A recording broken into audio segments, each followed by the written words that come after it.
लेकिन महाराष्ट्र चुनाव में बीजेपी ने इस किताब को लेकर ऐसा प्रहार किया कि कांग्रेस ने सीधे साधे चुप्पी साध ली।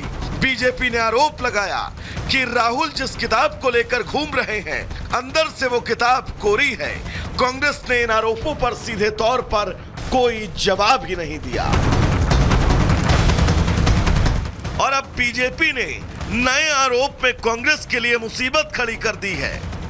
देखिए, ये संविधान का बार बार अपमान कर रहे हैं। संविधान के नाम पर एक लाल कवर की डायरी इन्होंने बांटी। बाबा साहब का संविधान ये नीले कलर का संविधान है। ये लाल किताब दिखाकर अर्बन नक्सलियों को एक प्रकार से अपने और आकृष्ट करने का प्रयास कर रहे हैं। उनको संविधान से लेन देन नहीं है। महाराष्ट्र चुनाव में राहुल पर अर्बन नक्सल का समर्थन करने का आरोप पहली बार नहीं लगा। गौर करने वाली बात तो यह है कि अर्बन नक्सल का आरोप लगने पर कांग्रेस ने पलटवार किया, लेकिन दो बातों का जवाब अब तक कांग्रेस की ओर से नहीं आया। पहला ये कि क्या संविधान की जो किताब राहुल गांधी की जेब में है वो खाली है। दूसरा ये कि संविधान की किताब के रंग का जो सवाल बीजेपी ने उठाया क्या वो सही है। हरियाणा की जीत के साथ ही कांग्रेस ये बात साबित करना चाहती थी कि जनता के बीच बीजेपी कमजोर हो रही है, लेकिन चुनावी नतीजों ने उसे हैरान कर दिया और अब वो कम से कम महाराष्ट्र में ये नहीं होने देना चाहती। लेकिन बीजेपी की ओर से एक के बाद एक हो रहे हमले कांग्रेस को लगातार मुश्किलों में फंसा रहे हैं। कहीं बीजेपी के सवालों की आंधी में कांग्रेस हवा में न उड़ जाए। Bureau report, Republic Bharat. और अब खबरों में आगे बढ़ते हैं। एक बार फिर से महाराष्ट्र विधानसभा चुनाव से जुड़ी हुई एक और बड़ी खबर हम आपको बताने वाले हैं और इस के दौरान आप अंदाजा लगा सकते हैं कि इस वक्त विधानसभा चुनाव को लेकर के सियासी सरगर्मियां कितनी ज्यादा बढ़ चुकी हैं।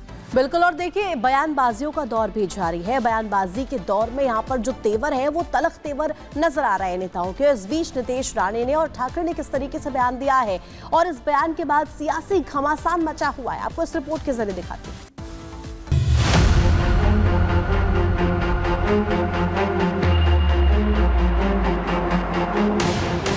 5-5 बार ये जो कोई लाउड स्पीकर लगाते हैं, ये उनके अब्बा का पाकिस्तान नहीं है जो इधर आके बजाते बैठेंगे। महाराष्ट्र विधानसभा चुनाव में लाउड स्पीकर पर धर्म युद्ध छिड़ चुका है, जहां लाउड स्पीकर की एंट्री हो गई है। पहले महाराष्ट्र नवनिर्माण सेना प्रमुख राज ठाकरे और अब कंकावली विधानसभा क्षेत्र से बीजेपी उम्मीदवार नीतीश राणे ने भी उनके बयान का समर्थन किया है। लाउड स्पीकर जो मस्जिदों के ऊपर जो बजते वो सारे इलीगल है, हाईकोर्ट के ऑर्डर का वायलेशन है। जो राज ठाकरे जी का बोलना है वो एक हिंदुत्व कार्यकर्ता का हर एक का बोलना है कि हमारे महाराष्ट्र में अगर सर्वधर्म समभाव होगा, सभी धर्मों को अगर एक ही कानून अगर लागू होगा, तो जो कानून हिंदुओं को लागू है, हमको 10 बजे के बाद हमारे नवरात्रि हो, हमारे गणेश चतुर्थी की महाआरती हो, वो बजाने देते नहीं, वो करने देते नहीं। फिर ये जो कोई 5-5 बार ये जो कोई लाउड स्पीकर लगाते हैं, ये उनके अब्बा का पाकिस्तान नहीं है जो इधर आके बजाते बैठेंगे। इसलिए जो राज ठाकरे साहब बोल रहे हैं वो हमारे सबके वही बोलना है। नीतीश राणे से पहले राज ठाकरे ने अपनी चुनावी सभा में ऐसा ही बयान दिया था। अपनी अस्तित्व की सियासी लड़ाई लड़ रहे एमएनएस प्रमुख ने उनकी सरकार बनने पर महाराष्ट्र में लाउड स्पीकर की आवाज खामोश करने का वादा किया था। मी तुम्हाला आता सांगतो, राज ठाकरेचा शब्द आहे, उद्या तुम्ही माझ्या हातामध्ये जर या महाराष्ट्र राज्याची सत्ता जर समजा हातामध्ये दिली, एकाही मशिदीवरती एकही भोंगा तुम्हाला दिसणार नाही या महाराष्ट्रामध्ये। वहीं एसपी नेता अबू आजमी ने लाउड स्पीकर पर दिए बयान को मुस्लिमों को डराने की कोशिश बताया और दावा किया कि वो डरने वाले नहीं है। मतलब ये सब बहुत ही चीप और सस्ती शोहरत के लिए हो रहा है, पोलराइजेशन के लिए। और मैं समझता हूँ कि यहाँ का जो उनका वोटर है वो इतना बुद्धू नहीं है कि इनके इस बोलने से नफरत फैलने से पोलराइजेशन हो जाएगा। मैं समझता हूँ इंशाल्लाह इनको सत्ता ही नहीं मिलेगी तो कहाँ से करेंगे ये।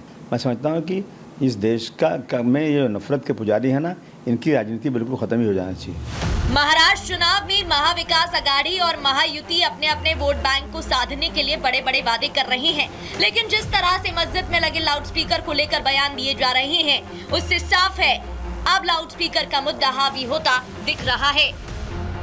Bureau report, Republic Bharat. और देखिए, वक्फ बोर्ड की सियासत के बीच सनातन बोर्ड को लेकर के भी जिस तरीके से देश में मांग उठी और लगातार ये मांग जो है तेजी से उठाई जा रही थी, इसी बीच कथावाचक देवकीनंदन ठाकुर ने भी इसको लेकर के मांग उठाई और हुंकार भरी।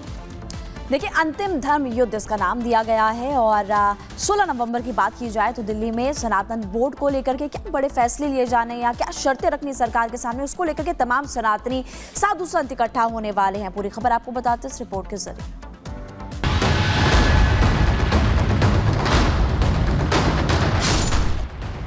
गजवाए हिंद नहीं, अब भगवा हिंद। वक्फ बोर्ड के जवाब में सनातन बोर्ड, सनातन की हुंकार, पाकिस्तान तक प्रहार। सनातन पर छिड़ा घमासान। देश में सनातन बोर्ड की मांग तेज होती जा रही है। सनातन बोर्ड का झंडा बुलंद कर रहे कथावाचक देवकीनंदन ठाकुर इन दिनों चर्चा में हैं। वो धीरेन्द्र शास्त्री की राह पर चलते नजर आ रहे हैं। देवकीनंदन ठाकुर ने एक बार फिर से सनातन बोर्ड को लेकर हुंकार भरी और देश में सनातन बोर्ड बनाने की मांग की। यही नहीं, सनातन बोर्ड को लेकर वो आर पार की लड़ाई के मूड में नजर आए। हम अपना आराम से सनातन बोर्ड मांग रहे हैं। 16 तारीख को सनातनी जुड़ेंगे, 16 तारीख को धर्माचार्य जुड़ेंगे। सनातनी धर्माचार्य, जगत गुरु, महामंडलेश्वर, संत महात्मा जो देश का हित चाहते हैं, आने वाली पीढ़ी का हित चाहते हैं, वो सब सनातनी 16 तारीख को वहाँ इकट्ठे होंगे और हम सरकार से, पक्ष से, विपक्ष से, सबसे मांग करेंगे कि आप अगर हमारे साथ न्याय करना चाहते हो तो हमें सनातन बोर्ड दो। देवकीनंदन ने अगले साल होने वाले कुंभ को लेकर भी बयान दिया। वहां मुस्लिमों के जाने और उनके दुकान खोलने को लेकर भी सवाल उठाया। जो भी टेंडर उठे, जो भी व्यवस्थाएं हों, वो सनातनियों को, जो सनातन को जानते हों, उन्हीं को। पवित्रता का पूर्णतः ध्यान रखे। वैसे तो योगी जी महाराज को सुनाने की जरूरत नहीं, वो धर्मात्मा आदमी है, वो संत आदमी है, उन्हें सब कुछ नियम क्रिया सब मालूम है। फिर भी आपने पूछा, इसलिए मैं कह रहा हूँ कि पवित्रता का ध्यान रखे और वहाँ से किसी भी व्यवसायी, ऐसा व्यवसायी ना हो जो हिंदू ना हो। देवकीनंदन ठाकुर ने साफ तौर पर कहा कि ये देश सिर्फ सनातनियों का है। देश पर पहला हक सनातनियों का ही है। इस देश में सबसे पहला अधिकार हिंदुओं का है। वो रहे, हमें उनसे कोई तकलीफ नहीं। हम ये तो नहीं कह रहे तुम पाकिस्तान चले जाओ, पर हम ये कह रहे हैं इसमें पहला अधिकार हिंदुओं का है, सनातनियों का है। ये देश, ये भूमि भारतीयों के साथ सनातनियों का पहला अधिकार है और हम सनातनी हैं। जो सनातन का रिस्पेक्ट करेगा उसी को सारे अधिकार मिलेंगे। तो सनातनियों का पहला अधिकार। वहीं देवकीनंदन ने मथुरा में श्री कृष्ण जन्मभूमि विवाद को लेकर भी अपनी राय रखी। कहा 2027 तक कृष्ण जन्मभूमि का भी फैसला हो जाए, क्योंकि ये हम सनातनियों की भावना का विषय है। और हम आशा करते हैं कि 27 से पहले इसका निर्णय हो जाए।